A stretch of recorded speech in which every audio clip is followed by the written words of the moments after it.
హైదరాబాద్ మహానగర ప్రజలు ట్రాఫిక్ చక్రబంధంలో చిక్కుకున్నారు. ఇంటి నుంచి బయటికి వెళ్తే చాలు ట్రాఫిక్ లో ఇబ్బంది పడాల్సి వస్తోంది. దాంతో బయటికి వెళ్లాలంటే ఆలోచించే పరిస్థితి నెలకొందని జనం అంటున్నారు. ఇది వరకు ఉదయం లేదంటే సాయంత్రం మాత్రమే రహదారులపై రద్దీ కనిపించేది. ఇప్పుడు సమయం అనేది లేదు. ఏ సమయంలో అయినా సరే రోడ్లపై వాహనాలు బారులు తీరి కనిపిస్తున్నాయి. రేవంత్ సర్కార్ కొలువుదీరి 18 నెలలవుతుంది. ఇప్పటికే ట్రాఫిక్ నివారణ కోసం ఎలాంటి చర్యలు తీసుకోలేదు. వర్షం పడిన సమయంలో పరిస్థితి గురించి ప్రత్యేకంగా చెప్పక్కర్లేదు. రహదారులపై వర్షపు నీరు చేయడంతో వాహనాల ఇబ్బందులు అన్నీ ఇన్ని కావు. ట్రాఫిక్ నియంత్రణపై చర్యలు తీసుకోవడం లేదని కాంగ్రెస్ సర్కార్పై ప్రజలు తీవ్ర ఆందోళన వ్యక్తం చేస్తున్నారు. ఈ ట్రాఫిక్ సమస్యకు సంబంధించి మరింత సమాచారం మా ప్రతినిధి రంజిత్ లైవ్ ద్వారా అందిస్తారు. అయితే రంజిత్, చెప్పండి, హైదరాబాద్ లో రోజుకు ట్రాఫిక్ జామ్ ఎక్కువగా కనిపిస్తోంది. అసలు ట్రాఫిక్ నివారణకు సంబంధించి ఎట్లాంటి చర్యలు తీసుకున్నారా లేదా, తీసుకోకపోతే అసలు ఎందుకు తీసుకోవట్లేదు, ఎందుకు నిర్లక్ష్యం చేస్తుంది ప్రభుత్వం?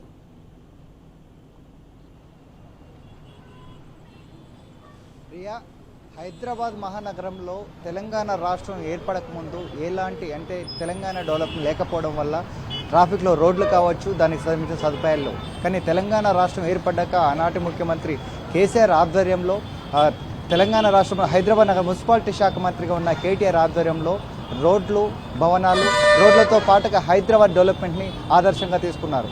దానికి తెలంగాణలో దేశంలో ఎక్కడ లేని విధంగా అండర్ పాస్లు, దాంతో పాటుగా వచ్చేసి ఫ్లైఓవర్లు నిర్మించేసి దాదాపు 30 ఫ్లైఓవర్లు, 40 వరకు అండర్ పాస్లు ఏర్పాటు చేసి తెలంగాణ రాష్ట్రంలో ఎక్కడ కూడా ట్రాఫిక్ జామ్ ఎక్కడ కూడా ఆలస్యం కాకుండా చేసిన ఘనత గత ప్రభుత్వానికి దక్కుతుందని చెప్పక తప్పదు. కానీ ఈ ప్రభుత్వం ఏర్పడిన తర్వాత ఎక్కడ చూసినా traffic jam.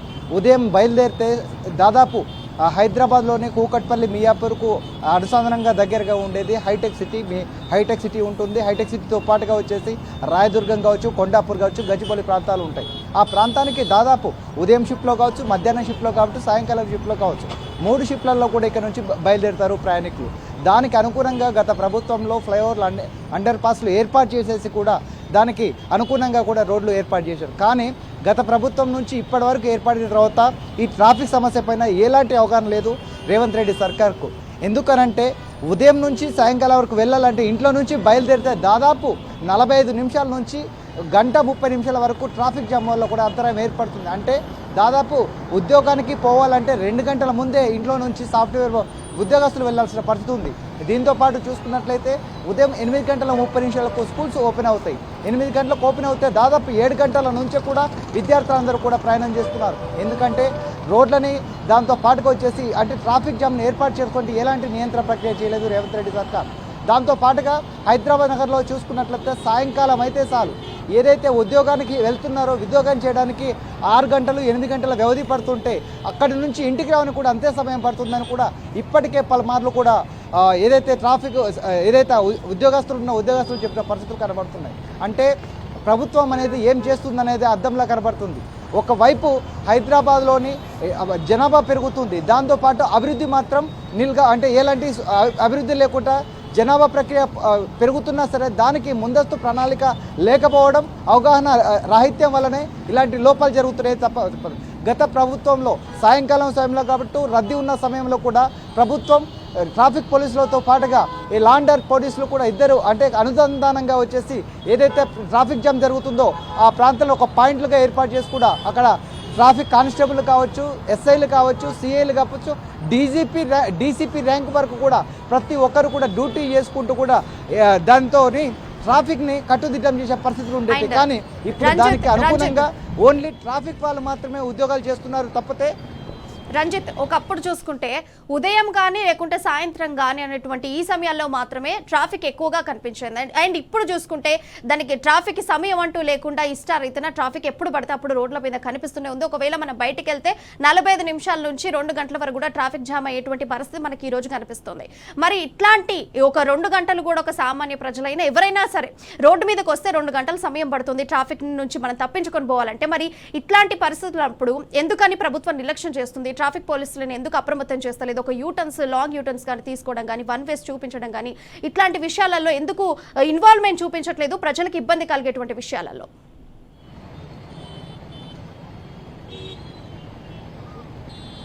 Law and order విషయంలో కావచ్చు, ట్రాఫిక్ విషయంలో కావచ్చు, దాంతో పాటుగా ప్రభుత్వ పాలన విషయంలో కూడా ఖచ్చితంగా ఒకవైపు అధికారులు, మరోవైపు ప్రభుత్వం అనేది విఫలమైందని చెప్పొచ్చు. ఎందుకనంటే ఇప్పటి వరకు ఈ ట్రాఫిక్ సమస్య పెరుగుతుంది. హైదరాబాద్ మహానగరం అభివృద్ధి జరిగింది. ఒకవైపు ఇండస్ట్రియల్ కావచ్చు, మరోవైపు సాఫ్ట్వేర్ కావచ్చు.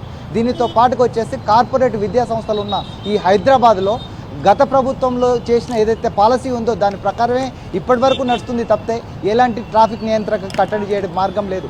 దానితో పాటుగా పోలీసులు కూడా కలిసికట్టుగా లా అండ్ ఆర్డర్ కావచ్చు, దాంతో పాటుగా ట్రాఫిక్ పోలీసులు వీళ్ళందరూ కూడా కలిసి ఒక నిబద్ధతతో ఏదైనా పాయింట్లు ఏర్పాటు చేసి దాన్ని ఎలా అంటే యూటర్న్ చేయాలి, ఎలా డైవర్షన్ చేయాలనే ఒక ఆలోచన లేకుండా ప్రతిరోజు ఏదైతే డ్యూటీ చేస్తున్నారో అదే విధమైన రోజువారీ రీత్యా చేసే డ్యూటీ తప్పితే కొత్త విధానాన్ని చేసి ఎలా నియంత్రణ చేయాలి, ఎక్కడ యూటర్న్ చేయాలి, ఎక్కడ డైవర్షన్ పెట్టినట్లయితే ట్రాఫిక్ అనేది మనము అంటే తగ్గించవచ్చనే ఒక ప్రణాళిక లేకపోవడం, దాంతో పాటుగా ఆ శాఖకు సంబంధించిన మంత్రి కూడా రేవంత్ రెడ్డి కావడంతో రేవంత్ రెడ్డి పోవడం, కమాండ్ కంట్రోల్లో కూర్చోవడం తప్పితే అభివృద్ధి విషయంలో కావచ్చు, పోలీస్ శాఖకు దిశానిర్దేశం ఇచ్చే విషయంలో కూడా ఎక్కడ కూడా ఒక ముందడుగు వేయకపోవడం వల్లనే ఇలాంటి లోపాలు జరుగుతున్నాయి.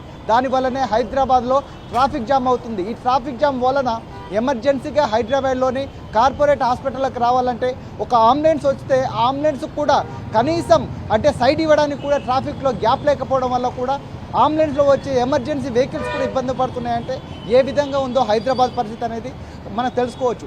దీంతో పాటుగా ఇప్పటి వరకు కూడా లా అండ్ ఆర్డర్ విషయంలో డీజీపీ లెవెల్ నుంచి దానికి సంబంధించిన హోంమంత్రి వరకు ఎలాంటి రివ్యూ ఏర్పాటు చేయలేదు, దానిపైన ఎలాంటి దిశానిర్దేశం చేయలేదు. దానితో పాటుగా ఎక్కడైతే అమీర్పేట కావచ్చు, కూకట్పల్లి కావచ్చు, మియాపూర్ కావచ్చు, బంజారా హిల్స్ కావచ్చు, దాంతో పాటుగా హైటెక్ సిటీ ప్రాంతాలలో ఎక్కువగా రద్దీ ఉంటుంది. దానిపైన సైబరాబాద్ కమిషనరేట్ కావచ్చు, ఇటు హైదరాబాద్ కావచ్చు, రాచకొండ కావచ్చు, ఎక్కడ చూసినా కూడా ఇదే ట్రాఫిక్ జామ్. వర్షం వచ్చిందంటే చెప్పడానికి అంటే ప్రతి ఒక్కరు కూడా ఆ బాధను అనేది దాదాపు ఇంటికి చేయాలంటే 5 నుంచి 6 గంటల సమయం పడుతుంది అంటే అర్థం చేసుకోవచ్చు. వర్షం వచ్చిందంటే ఆ రోజు ఉద్యోగస్తులు కావచ్చు, విద్యార్థులు కావచ్చు, ప్రతి ఒక్కరు కూడా ఇబ్బందులు పడాల్సిందే. నీళ్ళల్లో మునుక్కుంటూ వాహనాలు ద్విచక్ర వాహనాలు కావచ్చు, కార్లు కావచ్చు, మొత్తం కూడా ఎక్కడికక్కడికి ట్రాఫిక్ జామ్ కావడం, ఆ ట్రాఫిక్ జామ్ నియంత్రించడానికి ఒక ప్రణాళిక లేకపోవడం. రాబోయే వర్షాకాలం ఉన్నప్పటికీ కూడా ఒకవైపు జిహెచ్ఎంసీ వాళ్ళతో కావచ్చు, ఒకవైపు వచ్చేసి ఈ పోలీసు వాళ్ళు కావచ్చు, అధికారులతో ఒక రివ్యూ మీటింగ్ చేపట్టి రాబోయే రోజుల్లో ఎలాంటి ప్రణాళిక చేసినట్లయితే ఈ వర్షపు నీరుని రోడ్ల నుంచి తొలగించవచ్చు, దీనివల్ల అండర్ పాస్లు అనేది చేసినట్లయితే ఏ విధంగా జరుగుతుందని ఒక ప్రణాళిక చేయకపోవడం వల్లనే ఇలాంటి ఇబ్బందులకు గురవుతున్నారు. ఈ విధంగా కూడా ప్రభుత్వం ఎక్కడికి కూడా కట్టుదిట్టంగా లేకుండా ఇలాంటి పనులు చేస్తుందని చెప్పక తప్పదు.